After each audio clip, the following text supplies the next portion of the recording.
महाराज की जय। श्री हनुमान जी महाराज की जय। श्री सद्गुरुदेव भगवान की जय। सब संतन की जय। भक्ति भक्ति भगवंत गुरु चतुर्नाम बकुए। तिनके पद वंदन किए नासे विघ्न। सीतानाथ समारंभा रामानंदाचार्य मध्यमाम् अस्मदाचार्य पर्यन्तां वन्दे गुरु परम्पराम्। वन्दे विदेहधन्यापदपुण्डरीकं केशौरसौरभसमाहितयोगिचित्तम्।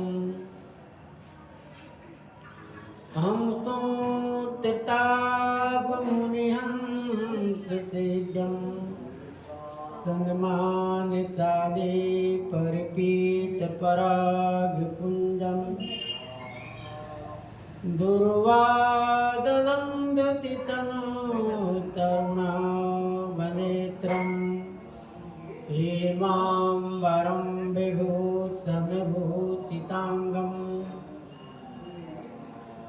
कंदर्पकोटिकमनीयकिशोरमूर्तिं मनोरथभवं भजुजानकीशं। नीलाम्बुजश्यामलकोमलाङ्गं सीतासमारोपितवामभागम्। पाणो चारुचापं नमामि रामं रघुवंशनाथं। लोकाभिरामं रणरङ्गधीरं राजीवनेत्रं रघुवंशनाथं। कारुण्यरूपं करुणाकरन्दं श्रीरामचन्द्रं शरणं प्रपद्ये।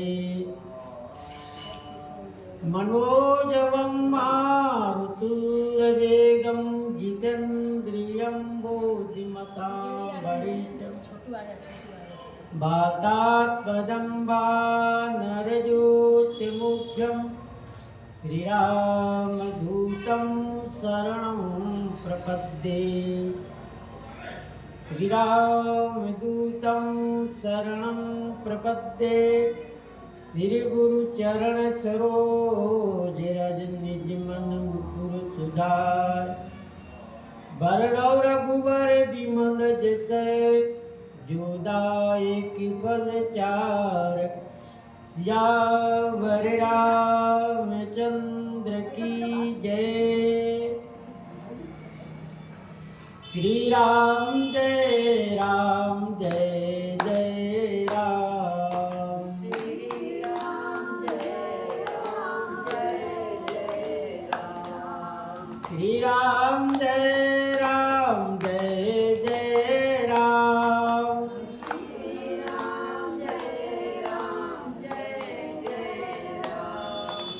श्री राम जय राम। श्री राम जय जय राम।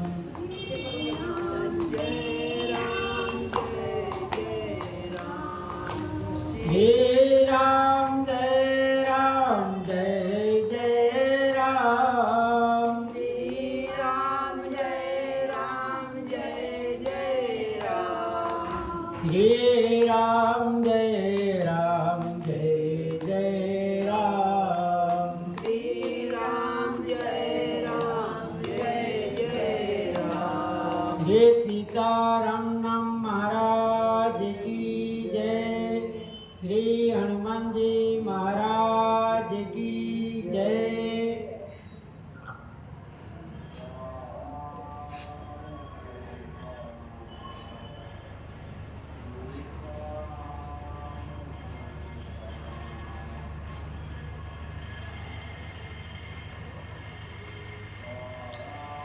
पूर्व प्रसंग में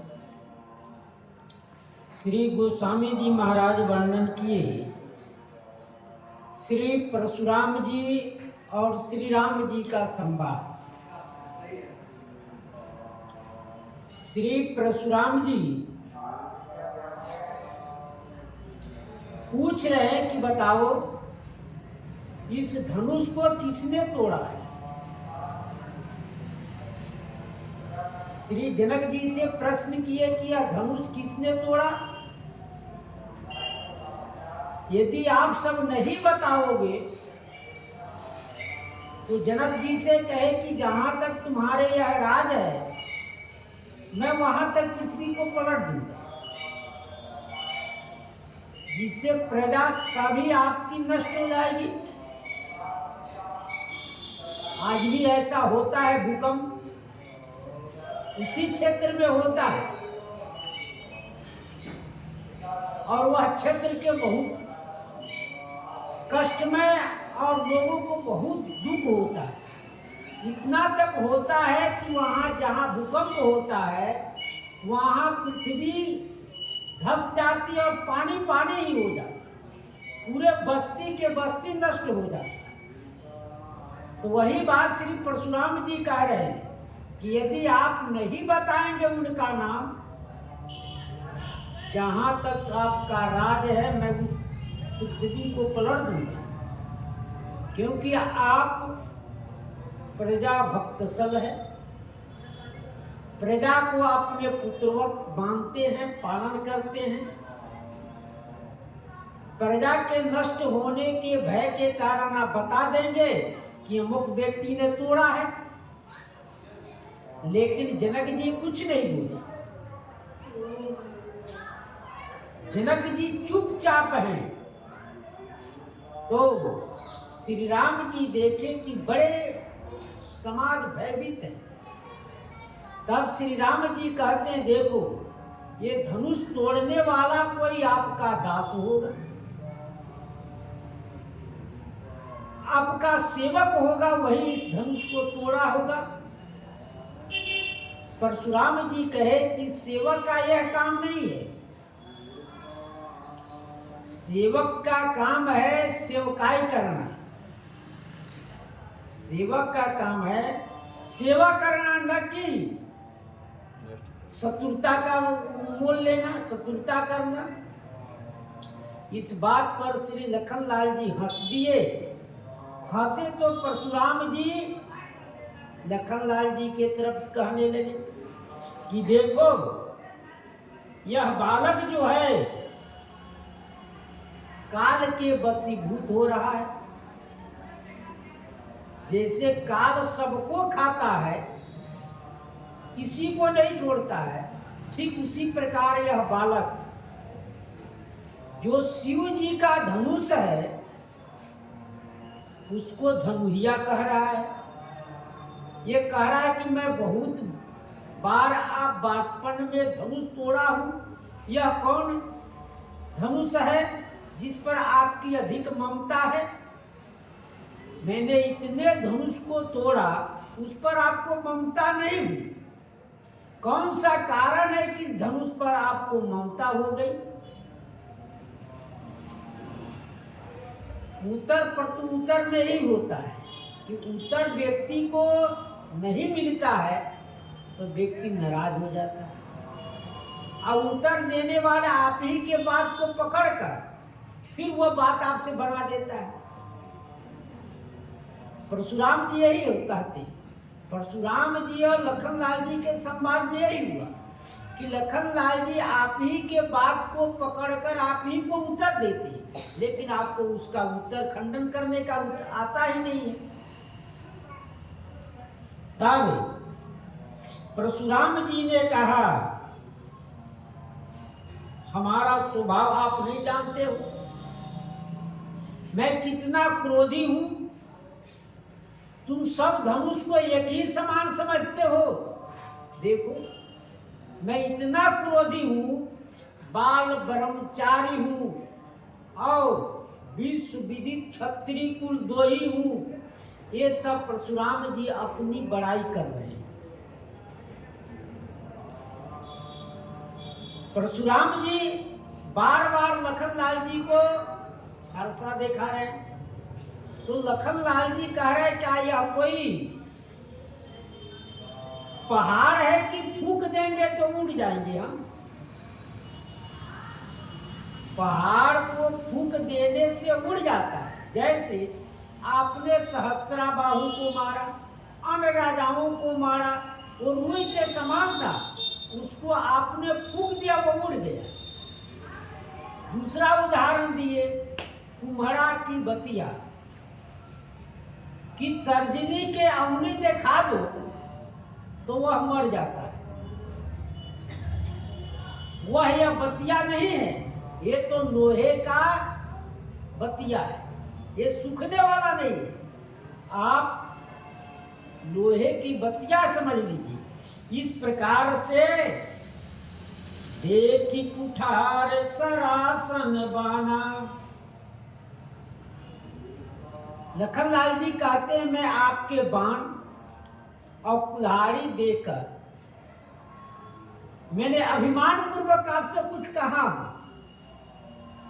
आपका वेश कैसा है? शांत वेश है, मुनि का वेश है।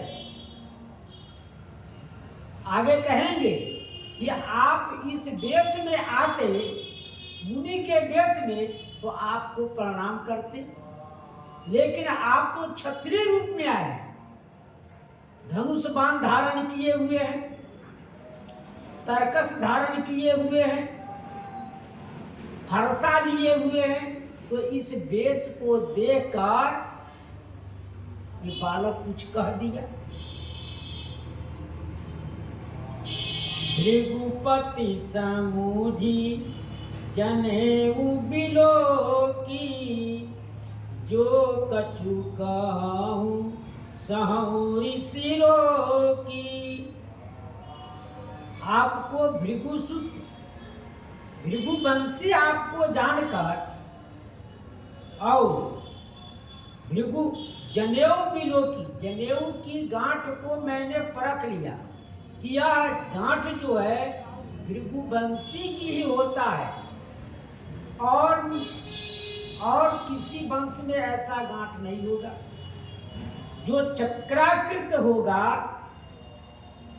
चक्राकृत ग्रंथि जो है, यह भृगु कुल वाले ही ब्राह्मण पहनते। अन्य जो है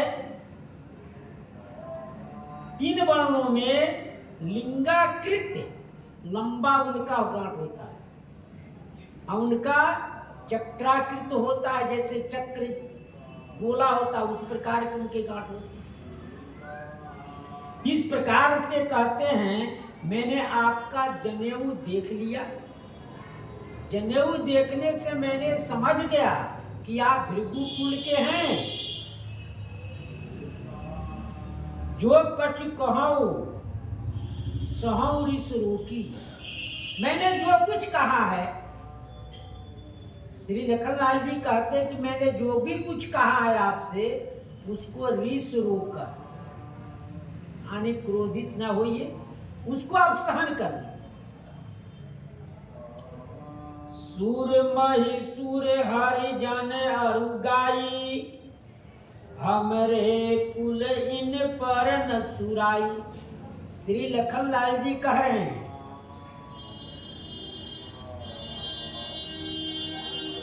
सूर देवता, महिषूर ब्राह्मण, हरिजन मारे भक्त और गाय पर, हमारे कुल पर, इन पर न सुराई, इन पर वीरता नहीं दिखाते। इन कुलों को हमारी इन वस्तुओं पर, ब्राह्मण पर, देवता पर और गाय पर रघुवंशी उनकी रक्षा करते हैं। रघुवंशी उनकी रक्षा करते हैं, उनकी सहायता करते हैं। एक बार रावण आया यहाँ अयोध्या में वेश बदल के। श्री रघु जी सरजू जी में स्नान कर रहे थे। सुबह के समय तो रघु जी तर्पण स्नान करके सूर्य भगवान को अर्घ दे रहे थे, तर्पण कर रहे थे। उसी समय एक गाय के पीछे बाघ पड़ा। गाय अपना पुकारी। रघु जी ने उस बात को समझ गए, तो उन्हें आगे ना देकर पीछे बाण दे दी, पीछे जल छीट दिए, और वह वह जल बाण बनकर उस बाघ को लग गया जाकर। तब रावण पूछा, ये बताइए महाराज, सब कोई तो आगे जल देता है, आप पीछे क्यों जल दिए? आप पीछे क्यों जल दिए? तब रघु जी ने कहा कि जंगल में गाय के पीछे बाघ पड़ा था, उस जल को मैंने फेंका, वह बाण बनकर बाघ को मार डाला। आपको नहीं विदित हो, आपको नहीं इस बात पर विश्वास हो, तो जाकर देख लो। तो जाकर देखा कि गाय घास चर रही है और वहां बाघ पड़ा हुआ है। तो वही श्री लखनलाल जी कहते हैं, देखो हमारे कुल में गाय, ब्राह्मण, देवता, इतना ही नहीं, देवता को बार बार आवश्यकता पड़ा। महाराज दशरथ जी जाके युद्ध की, देवता के तरफ से जाकर महाराज जनक दशरथ जी ने देवता के तरफ से जाकर युद्ध किए, तब उनका विजय हुआ। ब्राह्मण को भगवान स्वयं कहे कि ब्राह्मण जो है देव, ब्राह्मण देव है। हरिजन बड़े भक्त के ऊपर भगवान स्वयं कहे, कोट विप्र बध लागहु जाहु, आए शरण तजौ नहीं था। यदि आप हमारी शरण में आ जाएं, भगवान के भगत बन जाए, वैष्णव बन जाए, यदि करोड़ों आप ब्राह्मण को वध कर कर आए हैं, फिर भी शरण में आ जाते हैं, तो उनकी रक्षा मैं स्वयं कर। इस प्रकार से तुम पुण्य कौशल्या देवी, क्योंकि भगवान का जो अवतार हुआ, विप्रधेनु सुर संत ही लीन मनुज अवतार, ब्राह्मण के लिए, गाय के लिए, संत के लिए भगवान का अवतार। भगत हेतु भू सुर सुरभि, सुरहित लाग कृपाल, करत चरित धर मनुंतर, सुनत मिटहि जग जा। भगवान का चरित्र है भक्तों के लिए। इस प्रकार से लखनलाल जी कहते हैं, आप ब्राह्मण हैं, इसलिए हमारा कुल में ब्राह्मण देवता पर अस्त्र नहीं उठाते। ब्रह्मदेव में जाना, ब्राह्मण को भगवान देवता रूप कहते। इतना ही, सापत तारक पुरुष कहंता, विप्र पूज्य असगावहि संता। इसलिए भगवान लखनलाल जी कहते हैं, आप ब्राह्मण हैं, इसलिए हम आपसे लड़ना नहीं चाहते हैं। बधे पाप अपकीरति हारे, आपके वध करने में पाप है और हार जाने में भी का है अपकीर्ति, अपजस होता है। लोग यही कहेगा कि बताओ, रघुवंशी होकर एक ब्राह्मण का वध कर दिया, इसे पाप हो गया। यदि आपसे हम हार जाते हैं, तभी हमारे कुल में अपजस होगा। बताओ, रघुवंशी कहीं नहीं हारता है और एक ब्राह्मण से हार गए, तो कुल का भी बदनामी होगा। मारत हूं पापरिय तुम्हारे, हम मार भी देंगे, फिर भी मैं आपके पांव पड़ूंगा, आपकी सेवा करूंगा, साप तारत पुरुष कह। आप श्राप भी देंगे, कठोर बात भी कहेंगे, फिर भी मैं आपका पूजा करूंगा। कोटि पुलिस सम बचन तुम्हारा, व्यर्थ धरऊ धनु बाण कुठारा। कोटि पुलिस, करोड़ों वज्र के तरह आपका क्या है? वचन है। आपका जो वचन है करोड़ों वज्र के समान है। एक वज्र तो कितने को नष्ट कर देता है, लेकिन आपका जो वचन है करोड़ों वज्र के समान है। व्यर्थ धनु बाण कुठारा, आपने व्यर्थ में ही धनुष बाण और कुठार धारण किए हुए। आपके बात में ही इतनी ताकत है कि आप सब काम कर सकते हैं, क्योंकि आप में इतना तप है, प्रभाव है। देखिए प्रताप भानु को, प्रताप भानु ने ब्राह्मण को निमंत्रण दिए भोजन करने के लिए। सब ब्राह्मण आ गए और उसके प्रताप भानु के साथ छल हुआ। छल हुआ, इस बात को देवता ने नहीं कहा। देवताओं ने कहा कि इस भोजन को करने में आपको हानि है, इसमें मांस मिला हुआ है। देवताओं ने छटपट में प्रताप भानु को श्राप दे दिया कि आप कुल सहित राक्षस हो जाओ। तो आपके वाणी में इतना शक्ति है कि आप कुछ भी कर सकते हैं, लेकिन आप धनुष बाण धारण किए ये व्यर्थ है।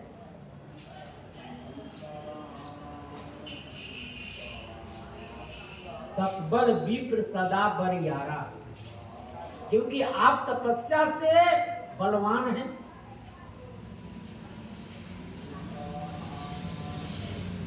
आप स्वयं कहे कि बाल ब्रह्मचारी अति कोई, बाल ब्रह्मचारी अति कोई, बाल ब्रह्मचारी अति कोई, विश्व विदित क्षत्रिय कुलद्रोही। आप स्वयं कह रहे हैं इस बात को। वही लखनलाल जी कहते हैं आपके वचन में इतना शक्ति है कि आप सब कुछ कर सकते हैं। सूर समर करनी करई, जो बिलोक अनुचित कहू, क्षमहु महामुनि धीर। सुनि सरोस भृगु वंश मणि, बोले गिरा गंभीर। जो बिलोक अनुचित कहे, श्री लखनलाल जी कह रहे हैं मैंने आपको देकर यदि कुछ अनुचित बात कही हो तो क्षमहु महामुनि धीर। हे महामुनि, धीर महामुनि, आप उसको क्षमा करें। परशुराम जी को और सुनी सरोस भृगुवंश मणि, बोले गिरा गंभीर। इस बात को सुनकर भृगुवंश मणि को और क्रोध आ गया। बताओ, परशुराम जी को और क्रोध आ गया। बोले वचन, गंभीर वचन से बोले, जो भी लोग अनुचित कहे। परशुराम जी को यही लग रहा है कि यह हमको वीर नहीं मानता है, यह हमको साधारण एक ब्राह्मण समझ रहा है और अपने को भारी वीर कह रहा है। यही बात है।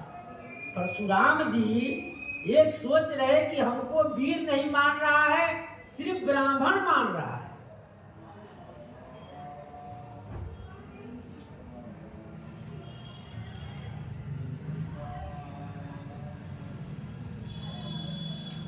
कौशिक सुनहु मंद यह बालक,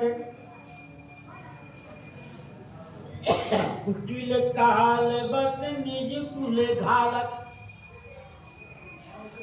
श्री परशुराम जी को कहा गया घोरधार भृगु नाथ ऋषानी। जब मानस बंध में परशुराम जी को धारा कहा गया, कौन? बहुत भारी धारा। जब धारा को मोड़ना होगा, डैम बनाना होगा, तो धारा को दिशा को दूसरा दिशा करना पड़ेगा, तब वहां आप धार को बांध सकते हैं। पानी को रोकने के लिए दूसरे तरफ पानी बहाना पड़ेगा, तब उस पानी को आप रोक पाएंगे, और नहीं तो वह पानी अड़ नहीं पाएगा, रुक नहीं पाएगा। ठीक उसी प्रकार से परशुराम जी का क्रोध जो है एक धारा के समान है। उसको रोकने के लिए परशुराम जी अपने क्रोध को इधर उधर कर रहे हैं।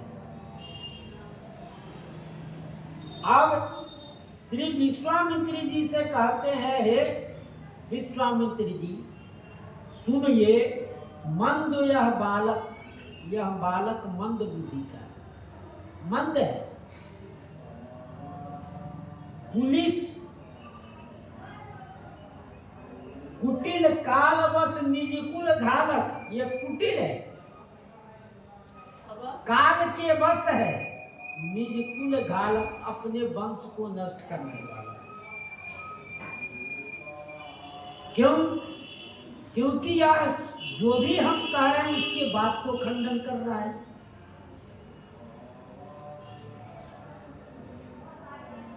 मंद है बालक,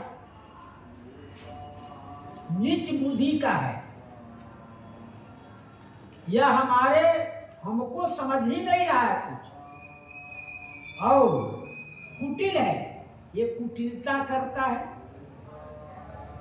इधर के बात उधर करता है, सीधी सी बात नहीं बना कह रहा है,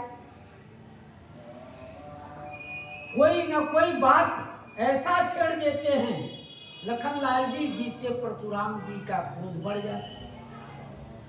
यही कहे ना, आपका वचन जो है करोड़ों वज्र के समान है, ये कुटिलता है ना। ये आपका वचन जो है करोड़ों वज्र के समान है, ये कुटिलता है।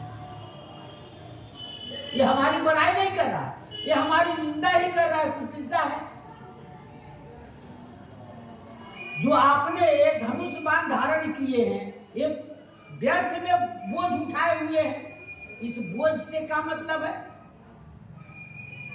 ये बोझ लेकर जो आप चल रहे हैं, ये व्यर्थ में ही बोझ लिए हैं।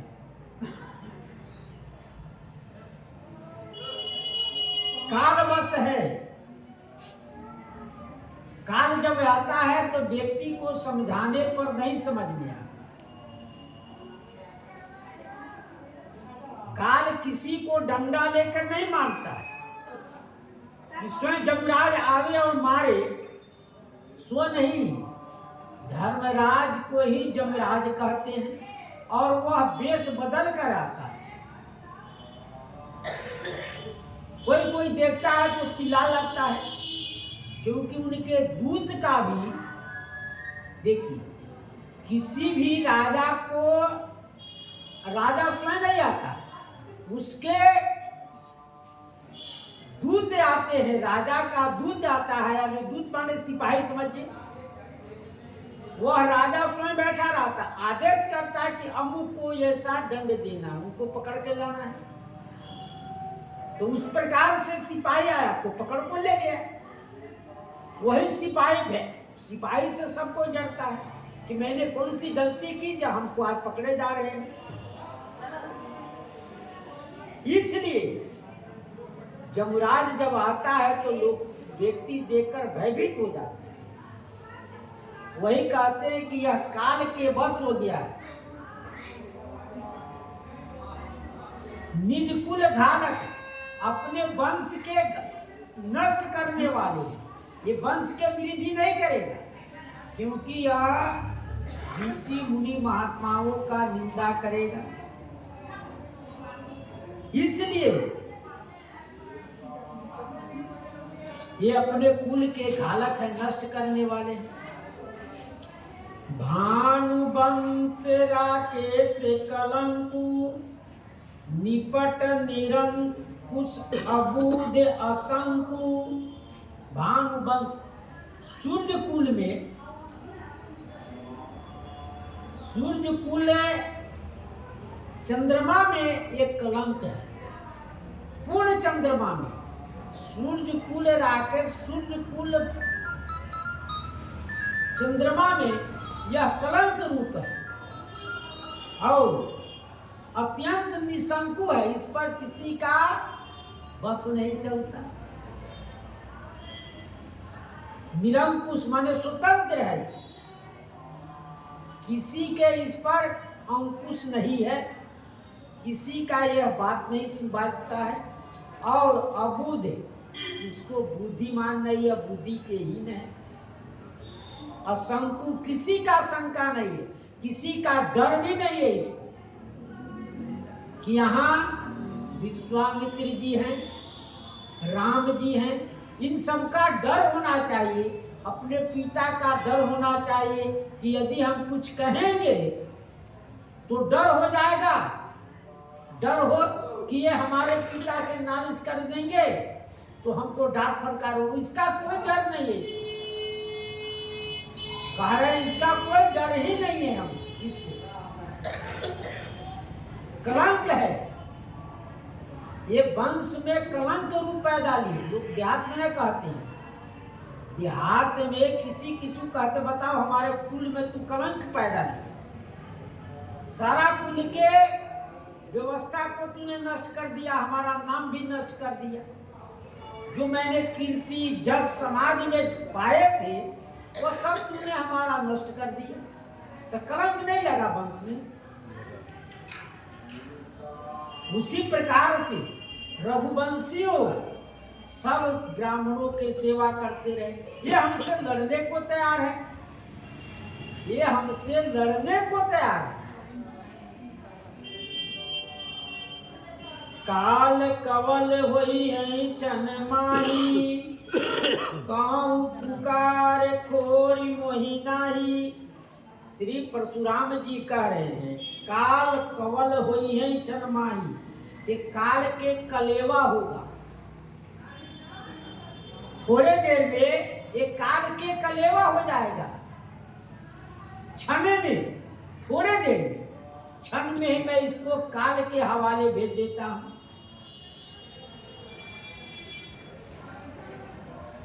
कहूँ पुकार खोर मोहि नाही, मैं सभा में सबको पुकार के कहता हूं, हमारा दोष नहीं दीजिएगा कि परशुराम जी ने बालक का वध कर दिया, ये हमको दोष नहीं दीजिएगा। ये बालक जो है चढ़ बढ़कर बात कर रहा है, चढ़ बढ़कर हमसे तर्क वितर्क कर रहा है, इसलिए हमको आप सब दोष मत दीजिएगा।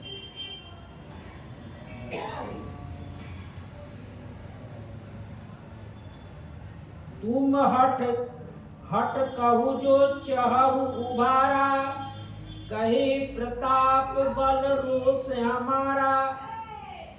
जो हट कहू, तुम हट कहू जो चहु उबारा। इसको यदि आप उबारना चाहते हैं, बचाना चाहते हैं, तो हमारा प्रताप बल और रोष कहकर इसको रोकिए, मना करिए कि नहीं परशुराम जी ऐसे हैं, इनसे बात न बढ़ा, न बड़ी हानि हो जाए। प्रताप क्या है परशुराम जी का? परशुराम जी का प्रताप है गर्भन के अर्भक दलन, परशु मोर अति घोर। परशुराम जी के प्रताप है।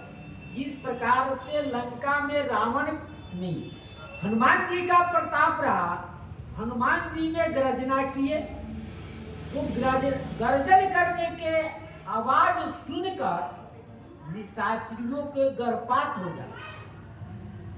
इतना ही नहीं, जब कभी हनुमान जी का गर्जना का स्मरण होता तो निशाचरी का गर्भपात हो जाता। ठीक उसी प्रकार से परशुराम जी के इस घोर भयंकर फरसा की गड़गड़ाहट आवाज सुनते, जब मारते लोगों को तो इसमें आवाज होता खटाखट चटाचट की, तो उसकी आवाज को याद करके छत्रानियों की गर्भपात हो जाती। इसलिए कह रहा हमारा प्रताप है, ये हमारे प्रताप को इनको समझाओ। दूसरी बात,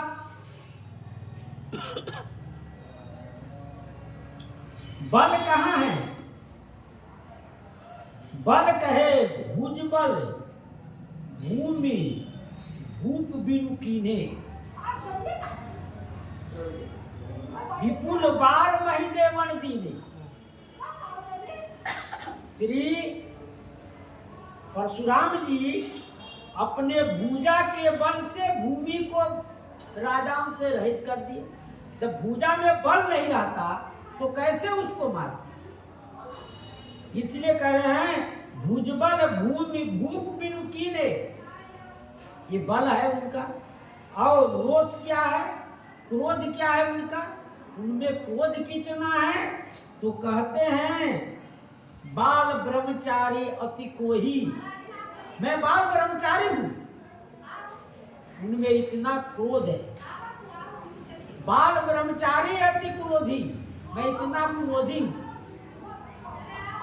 इस प्रकार से श्री परशुराम जी कह रहे हैं कि हमारा प्रताप, बल, क्रोध इनको समझा दो। इस बालक को समझाओ कि ये हमसे तकरार न करे।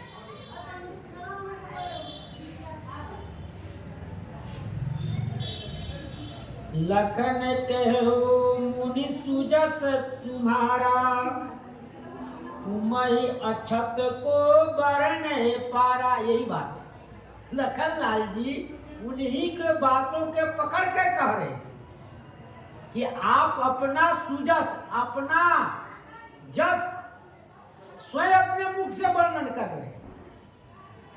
आप अपना जस स्वयं वर्णन कर रहे हैं। क्या वर्णन कर रहे हैं कि देखो हमें कितना बल है, कितना प्रताप है, कितना मैं क्रोधी हूं। ये सब स्वयं परशुराम जी अपने मुख से कह रहे हैं। तो उसी बात को लखनलाल जी कह रहे, लखन कहो मुनि सुजस तुम्हारा। लखनलाल जी का हे मुनि, आपका जो जस है, सुंदर जो जस है, क्या है? तुम्हें अछत को बरने पड़ा, आपके अछत है, आपके अलावा इसको कौन वर्णन करेगा? कोई नहीं वर्णन करेगा। आप स्वयं अपने मुख से अपनी बड़ाई कर रहे हैं। नहीं संतोष तब पुनि कछु कहूं, जनिरिस रोग दुख सहु। नहीं संतोष तब पुनि कछु कहूं, आपको यदि संतोष नहीं हो रहा है, बिना कहे कि हमारा बल प्रताप इतना है, यदि नहीं संतोष हो रहा तो पुनि कुछ कहो, और कुछ कहिए आप। बाल ब्रह्मचारी हूं मैं क्षत्रियों का द्रोही हूं, इतना से संतोष नहीं हो रहा है तो और कुछ कह दीजिए आप, और कुछ कहिए ना, क्या कहना है?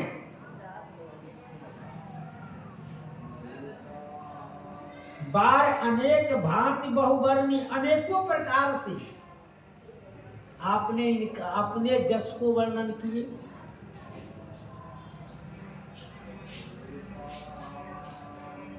अपने मुख तुम आपनी करनी, बार अनेक भांति बहुवर्णी। अपने मुख से ही अपनी करनी कर रहे हैं, एक बार नहीं अनेकों बार। बार बार हमको फरसा दिखा रहे हैं और बार बार आप कह रहे हैं कि मैंने सहस्रा बाहों को भूजा को काटा। जो शिव धनुष तोड़ा है वो आपका हमारा द्रोही है। ये सब बार बार इस बात को आप कह रहे हो, अनेकों बार, एक बार नहीं अनेकों बार आप कह रहे हैं। तो नहीं संतोष तो पुनि कर चुका हूं। यदि कहने में संतोष नहीं हो रहा है तो और कुछ कह लीजिए। जननी सुरोक दुसह दुख सहु, क्रोध को रोक कर, कठिन क्रोध को रोकना, यदि आप उस रोक लेते हैं तो वह कभी ना कभी किसी को बरस जाएगा, इसलिए उसको निकाल देना जरूरी है। कहे तू कछु दुख घटी होई, दुख व्यक्ति को कोई बांटता नहीं है, कह देने पर व्यक्ति उसको समझाता है तो वह दुख कुछ कम हो जाता है। इसीलिए कथा पुराणों में महाराज चक्रवर्ती दशरथ जी का देहांत हो गया। श्री भरत जी आए, सोच रहे हैं, मां कैकेयी को बहुत कुछ कह रहे हैं और इतना तक भरत जी कह दिए कि मैं आज से तुमको मान नहीं कहूं, क्योंकि तूने हमको राम जी से अलग कर दिया, राम जी का विरोधी बता दिया। तो भरत लाल जी इस प्रकार से मां से ही विरोध कर, तो यदि वो नहीं कहते तो उनके अंदर ये गलानी बनी रहती, दुख कम नहीं होता। दुख कम करने के लिए मां कौशल्या स्वयं भरत जी को समझाए, श्री वशिष्ठ जी स्वयं भरत जी को समझाए कि देखिए जाना तो आना है, भाइयों निश्चित है कि जो व्यक्ति जन्म लिया संसार में आज न कल मरेगा, ये अलिक है, ये अटल है। भले आपसे कोई सत्कर्म ना हो, अच्छा कर्म ना हो, दान पुण्य ना हो, साधु संतों की सेवा, भगवान की सेवा ना हो, मरना तो निश्चित है। जब मरना निश्चित है तो फिर हम क्यों दुख करने जाए। एक देहात में एक माँ को एक ही लड़का था, एक लौता बेटा था, तो वह मर गया तो बहुत रो रही थी। फिर आगे उनका कोई सहारा नहीं था, तो वो गांव वालों ने कहा कि अमुक जगह मंदिर है, वहां महात्मा जिला देते हैं। तो वह बेटा को लेकर चिल्लाती दौड़ती हुई भगवान के यहाँ गए। महात्मा कहा कि ठीक है, ये तो जी जाएगा निश्चित, लेकिन एक उपाय करना पड़ेगा। अरे भाई, पुत्र जीवित करने के लिए कौन न क्या करेगा, जो चाहो सो करेगा। वो कहा कि जाओ, जिस घर में कोई नहीं मारा होगा उस घर से पीला सरसों मांग लाओ।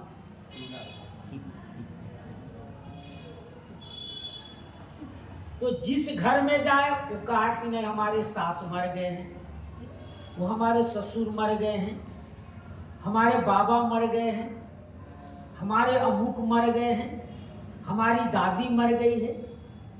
सुनते सुनते उसके कान में यह बात समझ में आ जाए कि जो जन्म लिया वो मरेगा, तो उसको इस बात का ज्ञान हो गया कि नहीं, मरना निश्चित है, मरना निश्चित है। जो जन्म लिया मरना निश्चित है, इस बात को अटल कर दो कि आज न कल मरेंगे हम, तो फिर रोएंगे क्यों हम। लेकिन ममता बस, दया बस लोग रोते हैं। मरना निश्चित है, इसमें कोई दो मत नहीं है। आज न कल तो जाना जाना है, इस संसार को छोड़ना है, लेकिन ममता बस। तो अकेले एक तो आके बाबा के चरणों में पड़ी, बाबा इसको मरना था, मर गया, अब जिएगा तो नहीं। कहीं सब जगह मैंने पूरे गांव में घूम गया, कोई भी ऐसा घर नहीं है व्यक्ति नहीं कहा कि हमारे यहाँ कोई नहीं मारा है। अरे हम लोग दो साथ हैं, आगे पीछे तो जाना ही है, जाने में कोई नहीं रुकेगा। जब तक जितनी आयु है आपकी उसका भोग कीजिए, सदुपयोग कीजिए, भगवान का नाम लीजिए, भगवान का भजन कीजिए। मरना निश्चित है, इसलिए तो आप इस प्रकार से दुख को आप रोकेंगे तो और आपको कष्ट होगा।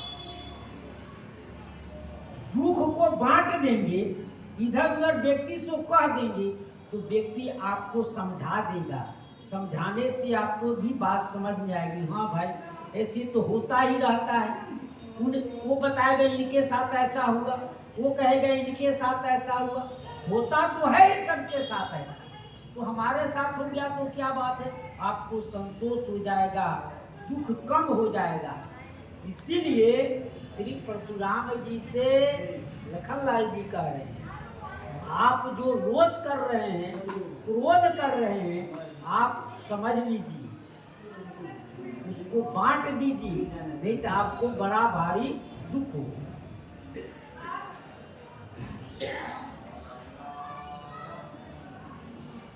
वीरवती तुम धीरे अक्षोभा, गारी देत न पावहु शोभा।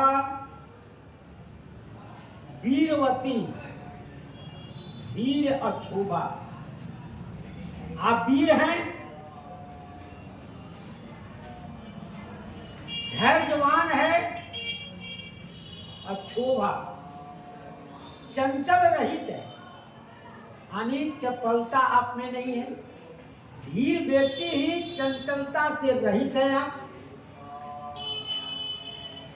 गाली देत न पावो शोभा, जो आप गाली दे रहे हैं ये शोभा नहीं है।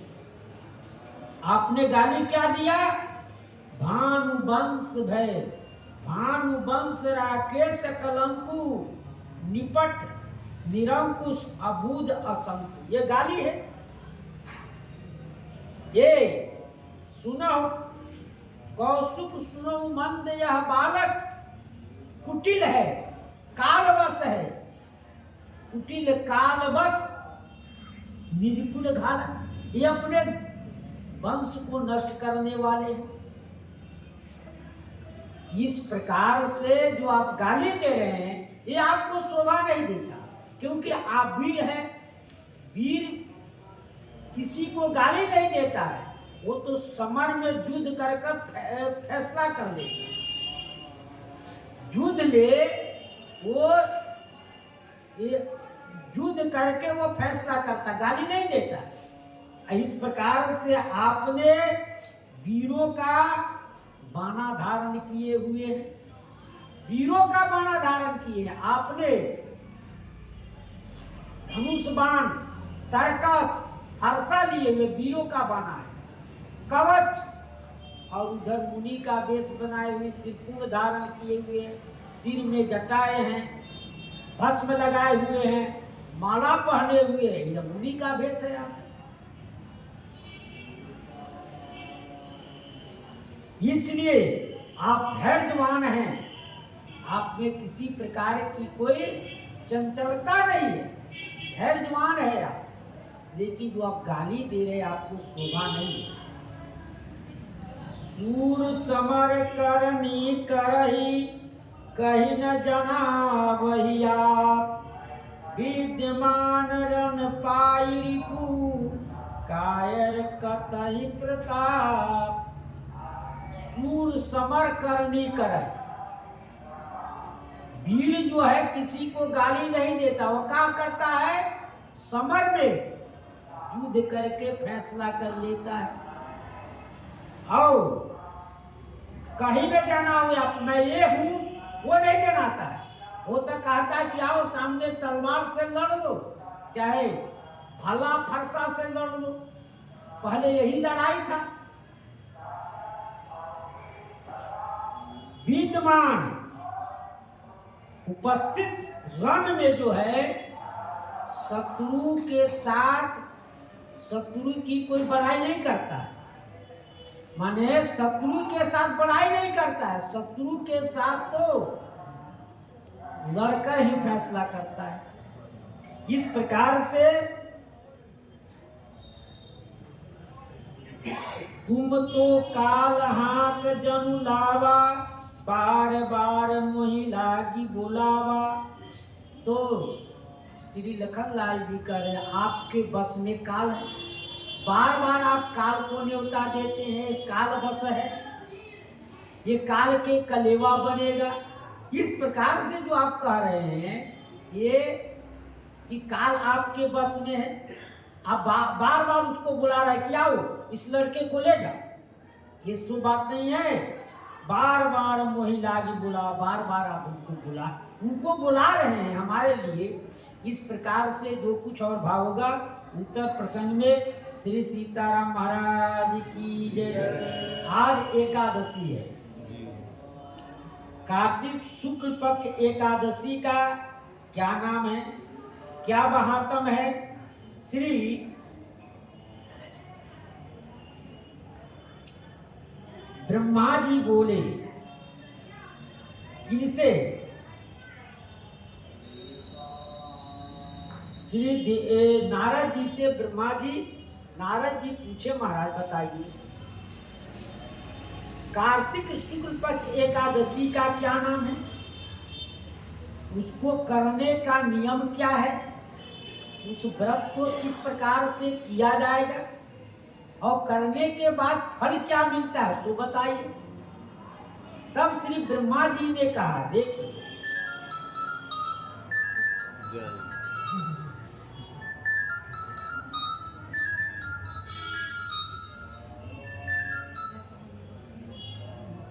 देव, इस कार्तिक को देव उठनी एकादशी भी कहते हैं और हरि प्रबोधिनी एकादशी भी कहते हैं। इस व्रत को यह सब पापों को दूर करने वाला है और पुण्य को बढ़ाने वाला है।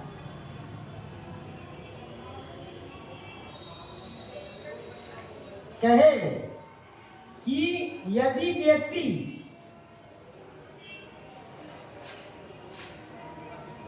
उपवास करता है, फलाहार नहीं करता है, उपवास करके यदि इस व्रत को किया जाए, निराजग जिसे कहते हैं, तो अश्वमेध यज्ञ और 100 राजस्व यज्ञ के समान फल मिलता है। यदि नारद जी पूछे महाराज बताइए यदि वो व्यक्ति एक बार भोजन कर ले तब उसका फल क्या है? मान ले कि उससे फलाहार करे, भोजन नहीं, फलाहार कर ले तो उसका कुछ कम फल होगा। तो कहते हैं हे पितामह, जो उपवास का जो पुण्य होता है, ब्रह्मा जी ने कहा एक बार यदि फलाहार कर ले तो 1 जन्मों का पाप दूर हो जाता है। यदि सायंकाल दिन भर कुछ नहीं किया और शाम के समय यदि फलाहार करता है तो उसके 2 जन्मों का पाप नष्ट हो जाता है।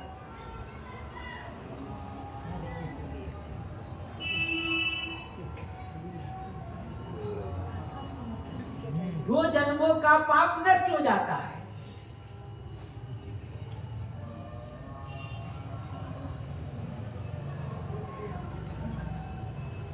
और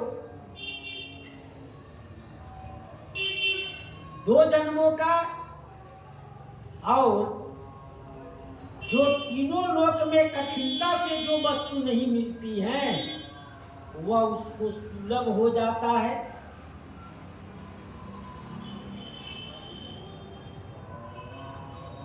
यदि व्यक्ति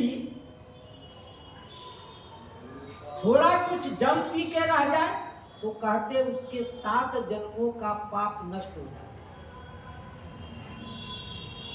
यह अनुभव कैसे होगा कि एक जन्म का हमारा पाप नष्ट हो गया, 2 जन्मों का पाप नष्ट हो गया? भाई इसका कुछ प्रमाण चाहिए ना। तो कहते हैं हमारा जो पहले का मन था, वह मन के अंदर जो विकारें थी वह धीरे धीरे कम हो जाएगा। हमें संतों के प्रति, भगवान के प्रति उनकी आस्था अधिक बढ़ने लगी। तो क्योंकि पाप के परिणाम है कि हमको अच्छा सत्कर्म करने नहीं देता, दान पुण्य करने नहीं देता। ये चलो ये तो ऐसे ही जब होता रहता है, इसमें क्या दान करना है? ये पाप का परिणाम है, नहीं तो पुण्य का परिणाम है कि जो हम कमा रहे हैं उसका कुछ ना कुछ अंश दान करना चाहिए। यह हमारे सत्कर्म है, क्योंकि कमाए हैं तो कमाने में हमारा भी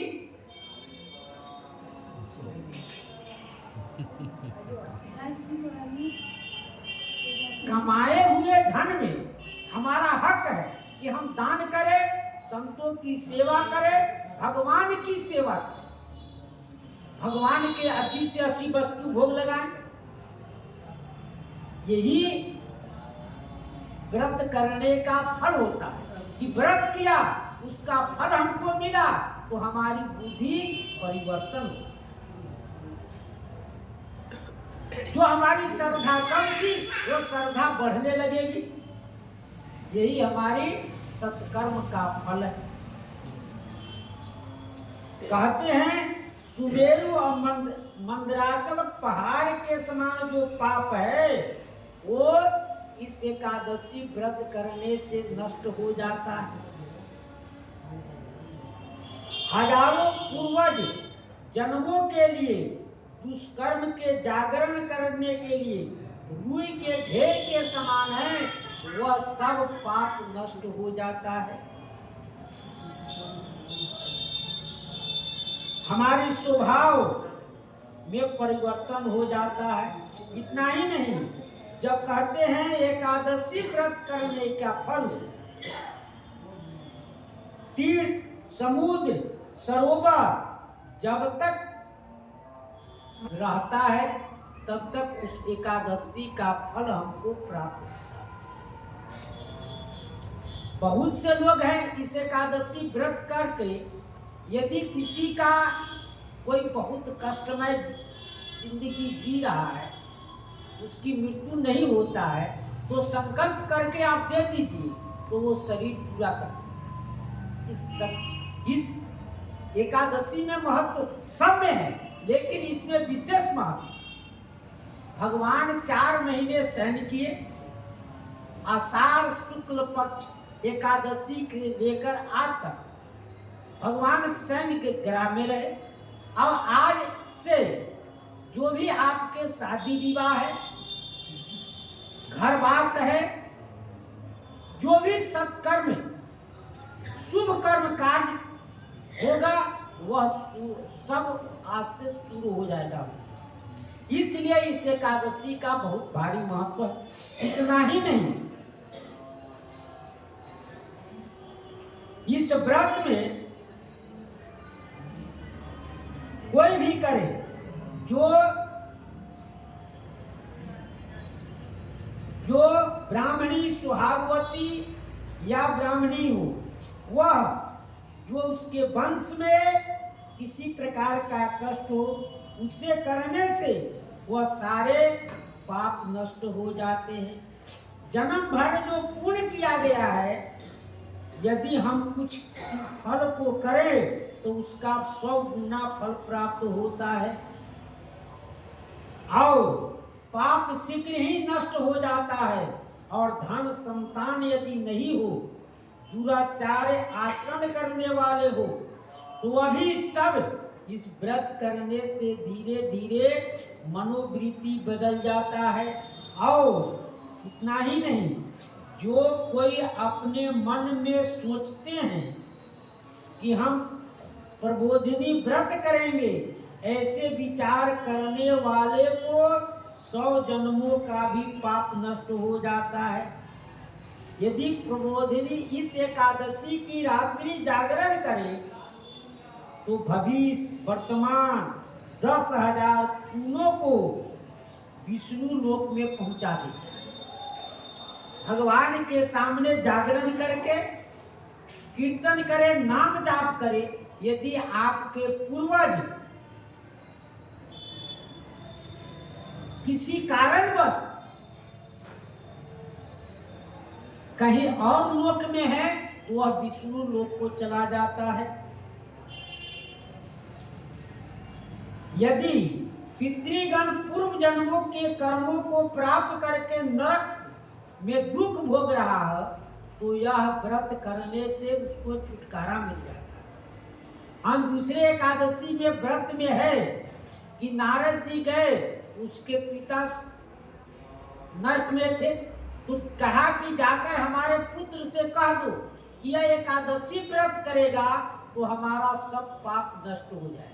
नारद जी आके बताए कि आपके पिताजी ने हमको जाकर मिले तो ऐसे ऐसे कर रहे थे। उसका पुत्र ने व्रत किया एकादशी व्रत तो उसके सब पितर स्वर्ग लोक को चले गए। इस प्रकार से जो अश्वमेध यज्ञ सुंदर जगों का फल देता है, यदि एकादशी व्रत करे, दान करे तो सब एकादशियों का फल प्राप्त होकर फिर उसके पुण्य की प्राप्ति होता है। जो कोई विधि पूर्वक इस व्रत को करता है तो उसके घर में तीनों लोक का तीर्थ आ जाता है और इस व्रत को करने वाले ज्ञानी, जोगी, तपस्वी, जितेंद्रिय उसी को मोक्ष की प्राप्ति होता है। श्री नारद जी से कहते हैं, देखिए कर्म जोगी मन वाणी से जो भी कुछ पाप हो उसको इस प्रबोधिनी एकादशी सब दूर कर दे। इस प्रकार से जो कोई मनुष्य इस व्रत करके स्नान, दान, जप, होम करता है वो तो अच्छे फल की प्राप्ति होती है। जो मनुष्य एकादशी व्रत करके भक्ति से भगवान के पूजन करता है वो 100 जन्मों को पाप दूर हो जाता है। इस प्रकार से इस एकादशी व्रत करने से कार्तिक एकादशी के व्रत न करने वाले के जन्म भर किए हुए पूर्ण सब व्यर्थ हो जाता है। ये भी कहा गया है। यदि आप इस व्रत को नहीं करते हैं तो आपको बहुत, क्योंकि वैष्णव को जो राम भक्त है या जो वैष्णव नभी है वह भी देहात में इस व्रत को खूब करते हैं। जब कभी नहीं किया होगा तो इस व्रत को निश्चित करते। अरे व्रत में क्या करना है? आलू उबाल लीजिए, घी और जीरा मिर्चा दे के सेक लीजिए, खा लीजिए, 1 नंबर हो गया। नमक फलहारी आता है, उस नमक को खा लीजिए, और नहीं तो दूध में केला मिला के खा लीजिए, मस्त हो जाए। करना क्या है? लौकी हो, लौकी को उबाल लीजिए, उसमें दूध मिला दीजिए, शक्कर मिला दीजिए, 1 नंबर तो उसमें ही हो। व्रत में कोई ज्यादा नहीं, एक दिन रोटी नहीं खाएंगे तो नहीं चलेगा, चल जाता है। इस प्रकार से श्री ब्रह्मा जी कहे जो मनुष्य नियम से विशेषकर कार्तिक में भगवान के कथा सुनता हो, जो इस सहस्त्र गौलोक का फल मिलता है। इस प्रकार से इस व्रत को करने से सब पाप दूर, 7 दीप युक्त पृथ्वी का दान का जो फल मिलता है उसमें यह एकादशी व्रत करने से उसको फल की प्राप्ति हो जाती है। एकादशी के जागरण अनेक प्रकार के सुंदर फलों को भगवान के पूजन करे तो उसको यह फल की प्राप्ति होती है। इस प्रकार से श्री ब्रह्मा जी नारद जी से कहे कि देखो सब कुछ करते हुए ही भगवान को अर्पण किए हुए फिर एकादशी के दिन पारण करके ब्राह्मण को संत को खिलाकर स्वयं खाना चाहिए। इस प्रकार से जो कोई इस व्रत को करता है अनेकों जन्म का पाप नष्ट होकर करोड़ों गौदान के समान फल मिलता है। श्री सीताराम महाराज की जय। श्री राम जय राम जय जय राम। श्री राम जय राम जय जय राम। श्री राम जय राम जय जय राम। श्री राम जय राम जय जय राम। श्री राम जय राम जय जय राम। श्री राम जय राम जय जय राम। श्री राम जय राम जय जय राम। श्री राम जय राम जय जय राम। हे सीताराम महाराज की जय। श्री हनुमान जी महाराज की जय। संत समाज की जय। श्री सद्गुरुदेव भगवान